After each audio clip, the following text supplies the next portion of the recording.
What's going on, everyone? Happy Monday. As always, it is time for Ask Mike. Alyssa Orange alongside the one and only Mike Irwin with another set of great questions to answer for you this week. And so, Mike, let's get to it. Our first question is from the Hawkins, who wants to know, isn't there something Muss can do about Notae getting into foul trouble? Your leading scorer can't be spending that much time on the bench. You know, I think that's kind of a delicate thing. I mean, he's one of their best defensive players, and defense is what they're really, it's how they've turned things around. So I don't think you want to get on him too much for that, because you don't want to dial back his defense. There's also pretty good indication lately that they've been able to play with him on the bench in foul trouble and not hurt them. The entire overtime period against Texas A&M, and they won that game. Remember, against West Virginia, he sat out 16 minutes of the first half, and they actually increased the lead. Now, I'm not saying they don't need him, but when he sits the bench and then comes back in, he's fresher. It seems to help. They went on a huge run after he came back in the second half. So I'd be careful about, and I'm not telling Muss what to do, but I don't think he wants to get so much into this that he starts thinking about it, you know, because then it maybe changes the way you play defense. I think that a good indication of where this is headed was when he came back in the second half, he didn't foul out. You know, I think he may have gotten one more foul, I'm not sure, but as long as, I think the real issue is if you get to 4 fouls, yeah, then you got to dial it back. But that puts you also in a weakened position. I think also teams are kind of trying to, they know he gets in foul trouble. They know he plays tight defense, so maybe they're trying to force this, and referees are falling. I think you and I both would agree in the West Virginia game, they're calling a lot of ticky-tacky fouls, and that might have caused a problem for him in that game. But again, I just don't think that's going to hurt them. I may be wrong, but I wouldn't want him to dial back to the point where he starts playing weak defense. Sometimes you almost have to question yourself when you are thinking, you're overthinking, don't foul, don't foul, don't foul, and then you end up fouling. But I do definitely see where Hawkins is coming from, and you're the best player on the team. Leading scorer. You got to be able to be on the floor. You know, Jalen Williams said in a press conference one time. He did say that. Jalen Williams said, look, Notae has 4 fouls, and we looked at JD, and I said, dude, you're an aggressive guy. You like to steal the basketball and play good defense. We don't need that right now. We need you to stay in the game. So there is, I think, a balance you can find with Notae, and I'm sure that he's aware of how valuable he is on the court, too. That's the way to approach it. When he gets down to that 4th foul, then you got to talk to him and say, okay, be smart, don't foul out. Arky Tony says, I don't care about the SEC winning the challenge. I only care about Arkansas beating West Virginia. #SEC, #Big 12. Okay, I'm not sure if we're going to disagree on this or not. But I kind of like that. I understand the arguments and all that stuff for the SEC and how it helps the big, you know, winning this Big 12 challenge. But I've never been a big conference guy. And I'm trying to project myself backwards when I was a fan in the old Southwest Conference days when I was a kid growing up. And there were Southwest Conference teams that I liked, but I never liked them and never thought, to the point, it was just individual teams. I never thought much about the whole conference, like, oh, the SEC is trying to be better than us. I didn't care about that, or Big 8 or whatever it was back then. So to me, this is not a big deal, but I understand why some people think it is. Do you want my opinion yet, or do you want me to read the next one? No, go ahead. Well, so I definitely agree with you. I think from maybe a media standpoint, you can argue that it just shows the strength of the SEC over the Big 12 when you compare conferences. But I tell you what, man, I went to an ACC school. Most people know that. The heck if I'm going to root for Clemson or Virginia Tech for anything, I'm never rooting for them. No, I'm not rooting for Miami. No. So I totally understand where you're coming from, too, as a fan. Heck no, I'm not rooting for any of those other teams. Exactly. Okay. At HoopRT2 has a different opinion, though. He tweets, I understand the line of thinking, but in a sport that depends so highly on rankings in order to seed, and with season matchups being important in making a deep NCAA tournament run, I usually put aside that and hope we do well as a conference, which I think speaks to the strength of the conference. And that's fine. I'm not going to argue against that. What I would say is that in my mind, I tend to say, well, I hope Arkansas is good enough.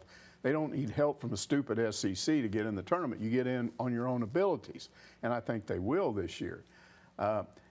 here's what struck me, and this is the whole issue to me. Arkansas just won this game against West Virginia. Do you know what happened when the game was over immediately? The crowd started going, SEC, SEC. And I'm going, why are you doing that? The SEC didn't beat West Virginia. Arkansas beat West Virginia. I don't care if West Virginia goes home thinking, I don't want them to go home thinking, oh, the SEC beat us. I want them to go home thinking Arkansas beat us. Well, I think that whole SEC brag is just the SEC's better than you.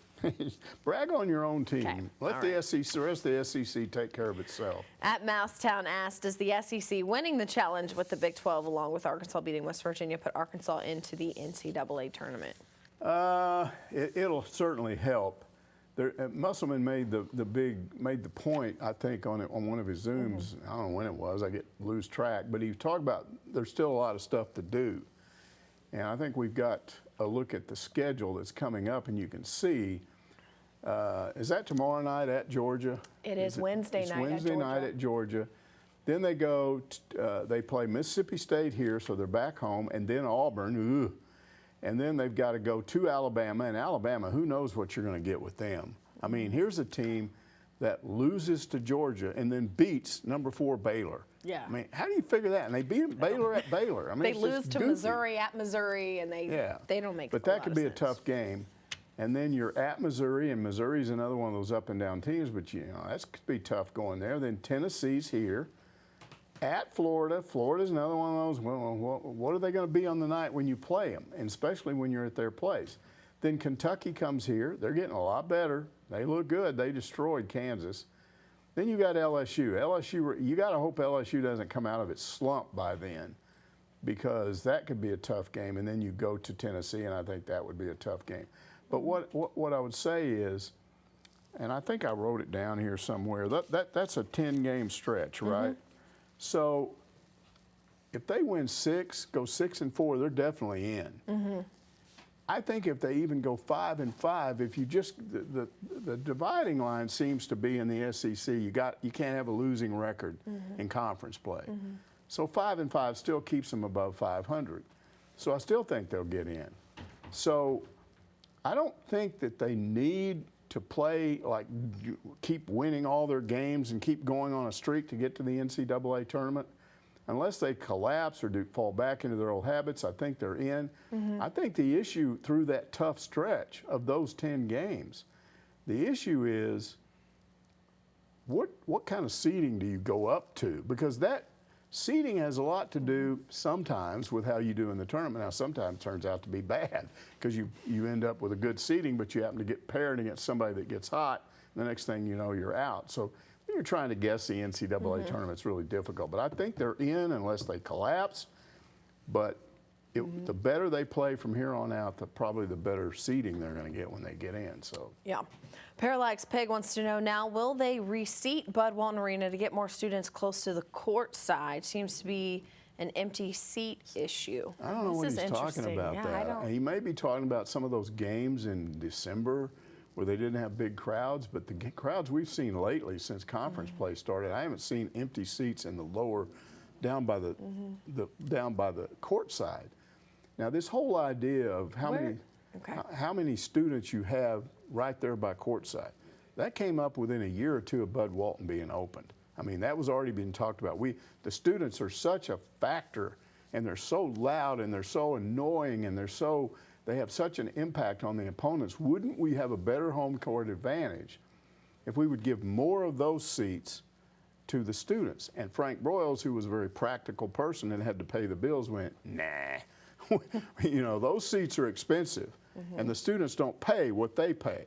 So you're going to lose money. So all the way back to Coach Broyles, he said we're going to have a certain number of students, and we know where the student section is. We have a certain number of those, but we're not just going to go crazy. Like some people said, they ought to put more students down on the other end so students on either end can bug on free throws and stuff like that. And I think that was his attitude. We're not going to do that. Now, would they do it now?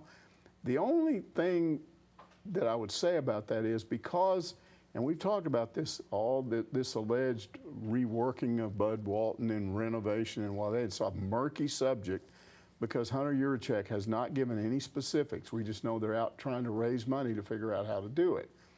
And one of the things I've heard is that they want to put skyboxes and replace the upper deck seating with skyboxes. Well, if they did the whole thing, you could probably put 24 skyboxes up there. If they put 24 skyboxes additional in Bud Walton, you might make enough extra money that you could afford to put students in more seats, so that maybe that would be a trade-off. But I've already said I'm against that. I think to permanently limit that place to 14 or 15,000, what, you make it like A&M State Arena now? Is that what you want to do? I just like Bud Walton the way it is, and I hope the renovation doesn't. I was at the game the other day, the West Virginia. I don't know if you've noticed, but on each end, you don't have as many seats, like it goes down, and there's enough room above the seats on either end of the court. If you go up, there's enough room that you could probably put 4 skyboxes up there on either end. So that would be. You're talking about Bud Walton right there? So you could probably add 8 new skyboxes up there without taking out any seats, and I'd be all for that. Yeah. Okay.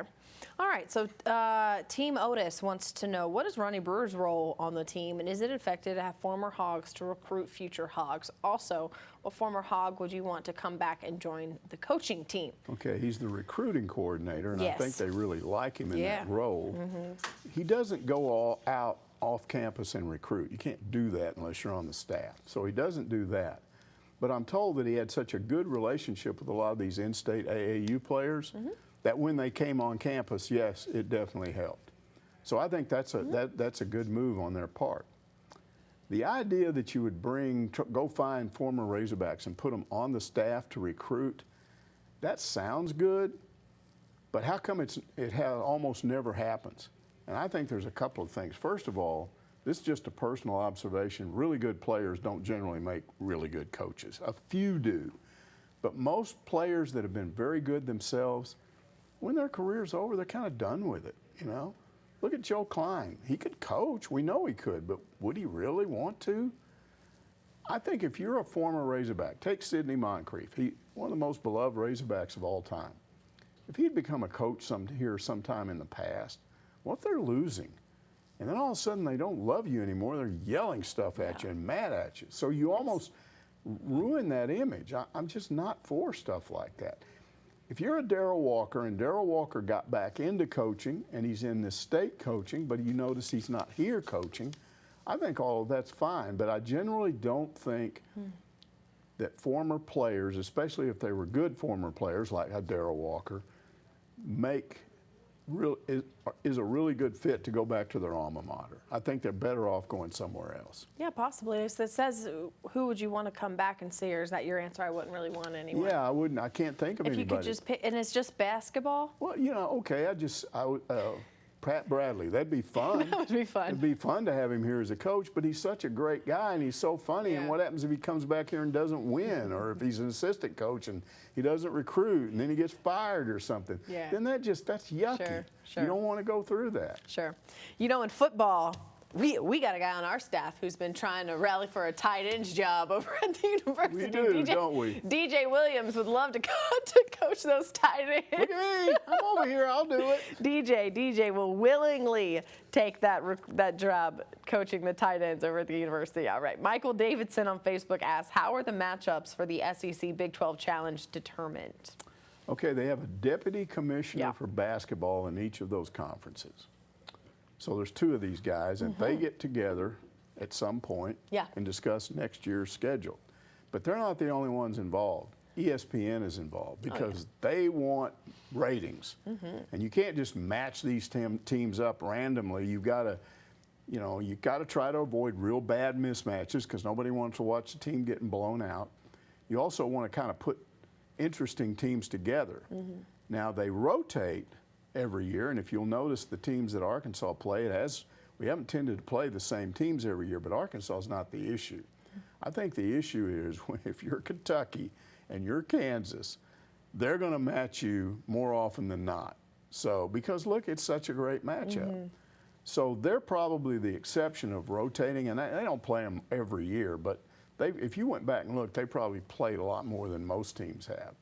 So again, they're trying to match up good games, equal games, and then here's the other important point that a lot of people don't think about. There's only 10 Big 12 basketball teams. Right. There's 14 SEC teams. So how do they determine that? They take the 2-year average of the lowest 4 SEC teams in terms of wins and losses, and you can't go. You don't get picked. You don't get picked, and it's not based on 1 year, it's based on 2 years. So you go back 2 years, look at the 4 teams that have. So what you're saying is Vandy's never going to play. Well, a lot of times they don't. I'm sure they've been at it at some point. Just kidding. But there's an exception to that. Believe it or not, occasionally, for whatever reason, a head coach will say, I don't want to play in that this year. And he looks at it, maybe they tell him who he's going to be matched up with, and he'd rather get another game on his own. And so they opt out. And if a team opts out, then the team with the highest win percentage among the lower 4 gets to jump up and join in. But that's happened like once or twice. I didn't realize that. I just thought they rotated what 14 they picked. So that's very interesting. Bottom 4 can't learned go something new today. over a 2-year period. It's kind of like the SEC baseball tournament. Can't go. You stay at home. Yep, you're out. Hoggles says, I think it's naive to think allowing players to be paid for image and likeness will not open the door to players being semi-openly bid on in recruiting. I posted this on May 9th of last year, and you laughed it off as absurd. Care to take another stab at it? I remember that. I didn't laugh it off as absurd. Here's what I said, and this was very early in NIL. Didn't have as much information about it as I do right now. But what I said was that to me, if you're a booster, if you're a coach, if you're a school, why would you want to cheat? Why would you want to break one of the 2 rules? You only have 2 rules, so why would you want to break one by openly bidding for a recruit in the recruiting process, a high school kid? And you can't do it in the portal either. I mean, I could enter the portal if I was a Arkansas football player. I could enter the portal. And I guess I could shop myself around. I could call up OU and some schools and say, what kind of an NIL deal will you give me? But they're not supposed to tell you a specific deal until you get on campus. Now, is that being violated? Yes, it is. And I never said it wouldn't be. But here's what I'm told about that. Schools have always cheated. There's always people that are trying to take a situation and get an edge on it. So there are going to be schools that try to cheat on this NIL. Hopefully they'll get caught and nailed, and they'll wake up and finally realize, why are we doing this? There's so many easier ways to do this. Do what A&M did. They floated a story that we have a $30 million war chest. That just gives the impression, oh, wow, there's plenty of money there.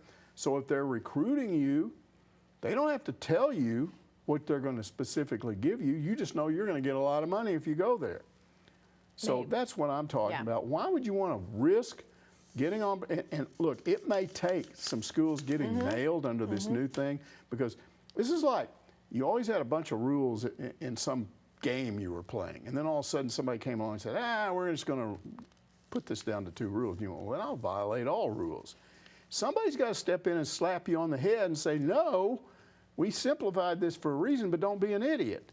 So we'll see how this goes. When I talk to NIL people, when I talk to people that deal with these NIL agents, people that are agents for players on NIL, they all say they're not sure where this is headed. Yeah.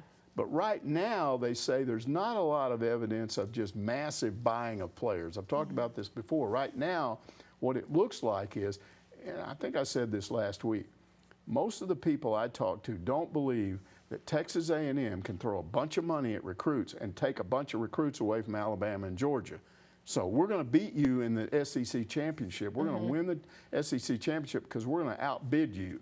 And their attitude is, those 2 schools are still good. They win championships. They've got a good coaching staff. A&M's got Dumbo Fisher. Come on, compare him to, Nick Saban. Come on. He's won a national title. I don't know. Dumbo? Not here. Not in the SEC. Won the easy version of it. So, come on. I just think. I can't believe you said that. I did say it. They won the easy version. He's not going to win a national championship at A&M. Who wins? Name me somebody that wins a national championship with Aggies. It doesn't happen. It's just the A&M part of it. Anyways, you can keep going. Well, that's right. He went to a place he didn't have enough sense to realize, I'm going into Aggieville. I don't care how many players I get, what my recruiting class is ranked, how much money we throw at them. We're still Aggies. We're not going to win. And that's what I was told by people inside. They are not going to go in there and beat Alabama and Georgia just because they're throwing money at people. Because players still look at, okay, this coach can get me, Nick Saban can get me to the NFL. You know, Kirby Smart can get me to the NFL. Jimbo's gotten guys to the NFL. I'm not trying to defend Jimbo. I'm not. But I'm talking about players that would, if you take NIL out, where would they go? I've always wanted to go to Alabama. I've always wanted to go to Georgia. What I'm saying is you can't now come in your A&M and go, here's some money, come here. They're still going to go, and no, I'm going to go to Georgia. I've always wanted to go to Georgia. And they know they're going to get a decent NIL deal there. That's what I'm being told behind the scenes is, yes, some players are flat out being bought, but most of the ones that have NFL type potential, which is the players you want, those players are more interested in what they make when they go to the NIL. Again, one of these people told me the NIL agents are telling these athletes what you make on NIL won't pay your taxes once you become a pro. So that's still the most important thing. Right. How do you become a pro if you're a stupid Aggie? I mean, you'll just, I guess you can. I don't know, ask Von Miller. Just ding, ding, ding, ding, ding. A few of them. But not, and you're not going to win a championship. If you want to win the championship, don't go there. Mike Evans won a Super Bowl. Okay.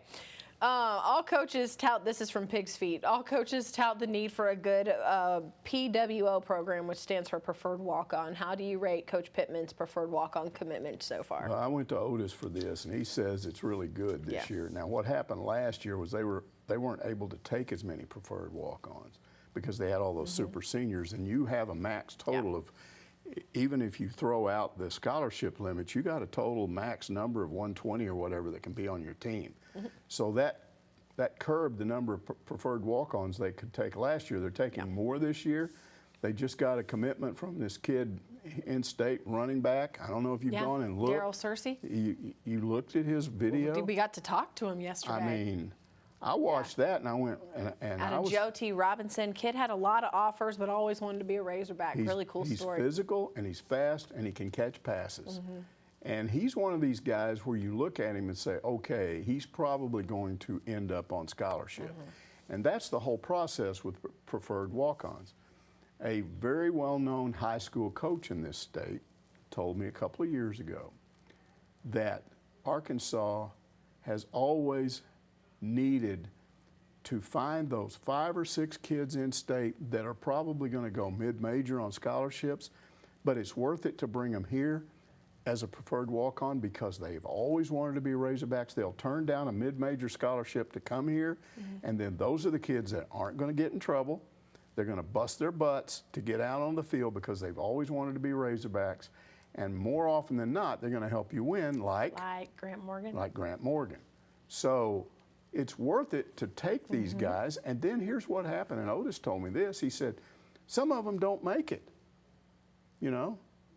But there are some scholarship kids that don't make it. Some of them don't get playing time here. They tried it, and then he said, what do? They just go to that mid-major. They've tried it. They've tried to make their dream work.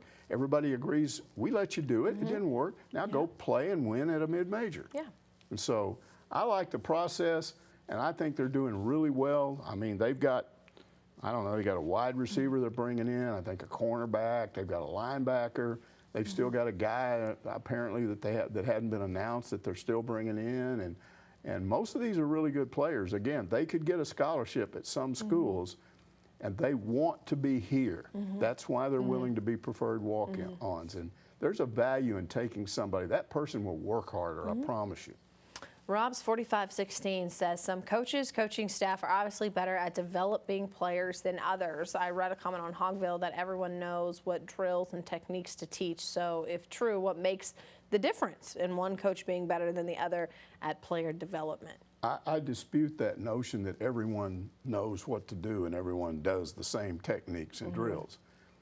There are always coaches, head coaches, and staffs of head coaches that are cutting edge. They're always looking for the next thing. Hey, let's try this. Have you heard about this technique? Hey, we heard these guys had this guy over here at this school, look what he did, and he was doing this, and we're going to do that. That's always been going on. Frank Broyles did that 40 years ago, 40 plus years ago. He was always out there trying to check out what was going on with other coaches. He'd talk to them on the phone. What's going on with you? Oh, we got this new, and this coach, and he's doing this. And so they're not all the same. And to me, the coaching staffs that are always cutting edge and looking for a new thing will give you an advantage. So having said all that, I think here's the main thing. Your relationship with your head coach and him knowing you and knowing how to get the best out of you is still the number one thing. And I got that from John McDonald, who won 40-plus national championships. When I asked him what's the secret, and he said the biggest myth in coaching is this thing you always hear, you treat everybody the same. He said, I don't treat everybody the same because they're not the same. What works with this kid over here will not work with this kid here. If I jump this kid, he'll get better. If I jump this kid, he will get worse. I have to know that. I have to know the difference between the two. And so that to me is makes great coaches. Is the psychological part of it. Knowing how do I treat this guy, how do I treat that guy, and how do I get the best out of each of them with different techniques. Absolutely, 100%. All right, Alex Verhogs, 88, says, I always buy tickets by game, but I am somewhat interested in buying a season ticket for the 2022 football season. But when I look at prices, there is a required whopping $5,000 donation, even for upper-level seats. Why is that donation so high? Well, the simple answer is it's supply and demand. They get that price because there's enough people willing to pay that. Now, I would divide season ticket holders into two different groups of fans. I will start with the fan that is a super fan. They may not have a lot of money, but they want to be at those games. And the only way they can be assured never to miss a game is to buy season tickets. If you got season tickets, you're going. And they buy those season tickets and they go to the games. So that's one fan group that does that and is willing to pay that money. Then there is the second group. They're only interested in making sure they don't miss the big games, like Texas this past fall. When Alabama comes in here, big games coming up, they want to make sure they're at that game. And so they're willing to pay, they've got money, and they're willing to buy season tickets just so they don't miss the big games, but they don't go to all the games. And that's just the way it is. Now, it sounds like what you're really looking for, you should just keep doing what you're doing and buying individual seats if that's too much for you, because you know, you can decide what game you want to go to, and then you usually find a ticket. I will say this about Arkansas football. They haven't reached the point yet where you can't get in there. And that's what a lot of people are always scared of. Well, I go up to Fayetteville and I can't get in.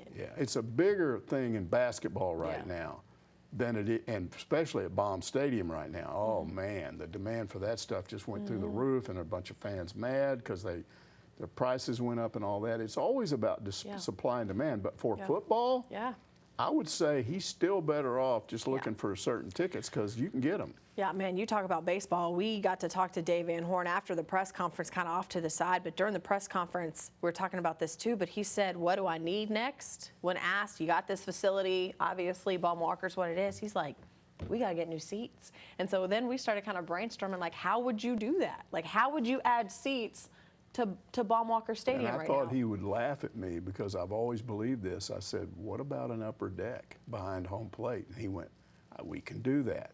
He said they've already done studies. When this thing was built, they put the beams in such a way that it could support an upper deck. I think an upper deck behind home plate with a new facade behind it would blow away what Mississippi State has and all these other schools. So they may not do that. There were some other suggestions that you could eliminate that batter's eye and eliminate that lake and bring some seats around back there, which would still be all right. But he really thinks that if they had 14,000 to 15,000 seats for big games, they could sell out. Oh, yeah. Yeah, I was thinking kind of like that. You could replace that batter eye. You would put that field there, but you would take those seats. They're not bleachers, but the seats that are right there above what used to be their bullpen, you could put those all the way around the edge of the outfield and then raise the hog pen. So you still have the hog pen there, but you would raise that's it. dirt. So you would just bring in dirt. Right, you would just be able to have seats all the way around, and then you would raise the hog pen right and there. You could even have a much larger hog there. pen back there. Yeah. I mean, that would be good too. Buckle up, because it'll happen. It'll happen One way or eventually. another, they're going to get more seats in there. They will. Speaking of baseball, Dave Van Horn showing off the Diamond Hogs' new Performance Center, Development Center, whatever you want to call it, last week. Vicki Welch Putman reacted to that. She posted, "How lucky are those guys? They are awesome." Yeah, I would say so. I think we got some video of this facility we're going to look at, and I would tell you this. This thing has all the elements that football and basketball have in their performance center. I mean, you start with a great locker room and recreational facilities, but then they got their own training room, which means those big whirlpools are in there, you know, so you don't have to go over to football to get to, if you need to get in a whirlpool for massage therapy, and they've got they've got their own weight room with the weights that are specifically targeted for what they do, and then they've got these mounds and pitching mounds and batting cages, but they're not just there. They're hooked up to computers so you can do this analytics stuff where they can analyze your swing and your throwing motion or your batting thing and all that. So all of that stuff in there, there's some of the recreational stuff right there where their lockers are. And then what I think is, there's a weight room. And what I think is cool is, okay, you come in and you need equipment. Like I need new socks for my socks are dirty, or I need I need a new uniform. I got it all messed up yesterday, or whatever.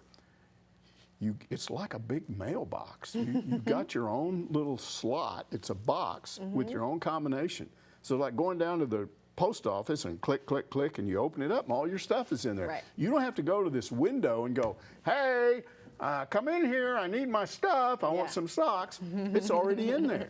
So all that stuff is really cool. It's really cool, and it's really open. I think I was talking, I can't remember exactly who I was talking to, but you can tell when that football facility was built right when I got here. It opened in 2013.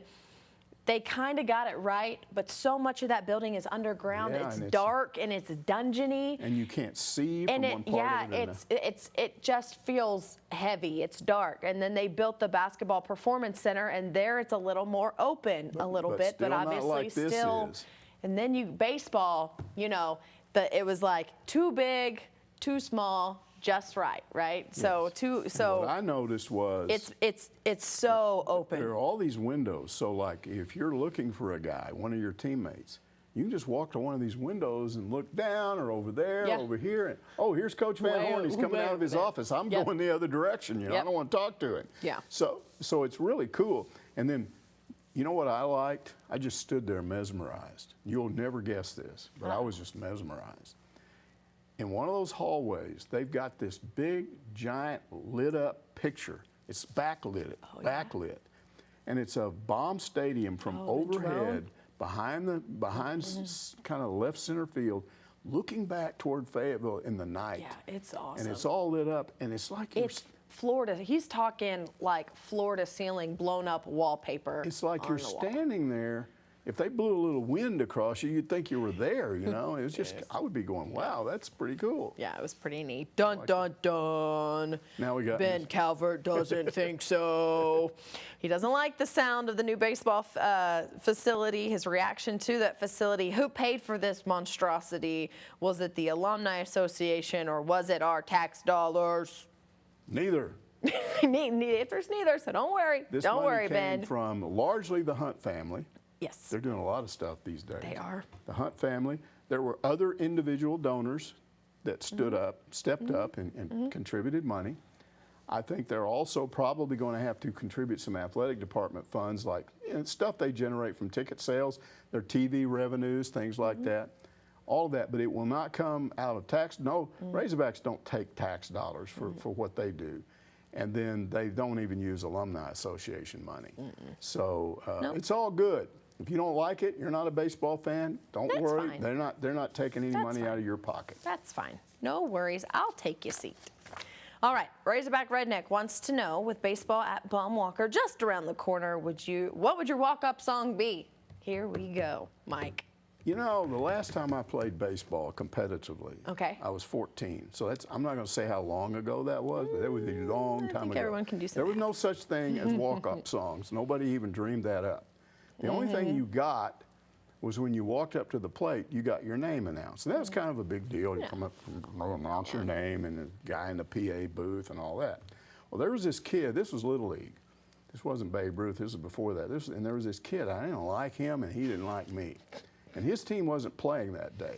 And somehow this guy went into the PA booth and convinced the goober that was up there announcing that my real name was Maxwell, not Mike. And I don't know how he did it, but when I came to the plate, now batting, number 7, Maxwell Irwin, I'm like, what? What are you doing here? And then I struck out. I was so mad. It was like psychologically damaging to me. Oh, so long story got short, mad at him, went up there and asked the guy why he was stupid enough to fall for that. So come on, that's all we had was just announcing things. Now, what would I use for a walk-up song? You know, they don't do it as much, but they used to do Cotton Eye Joe between innings a lot or before games. And it's cool, it's a baseball thing.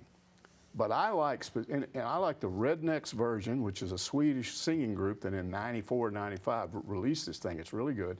But they did a remix in 2002, and it's for line dancing, and it's got more harmonica in it. And why would I like that? Because as I told you, if I could actually play a harmonica, you wouldn't be here. I wouldn't be doing this right now. I'd be in a band somewhere playing.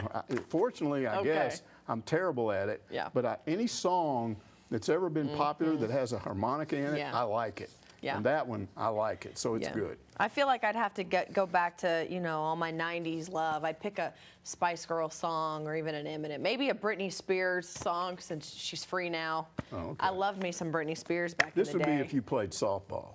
Well, yeah. So Okay. we get walk-up songs too. I played softball my whole life. Okay, and you had no walk-up. walk-up song. No, you didn't have them either. Okay, No, I had an announcement like then you were deprived. I was. I'm surprised you didn't pick a Gloria Estefan and you just do your little salsa while you walk up to the plate. If you don't know, Mike loves Gloria Estefan. Estevan, yeah. Well, however you say it. Estevan. Gloria Estefan. Yeah. I don't know. Estevan. I do. You do.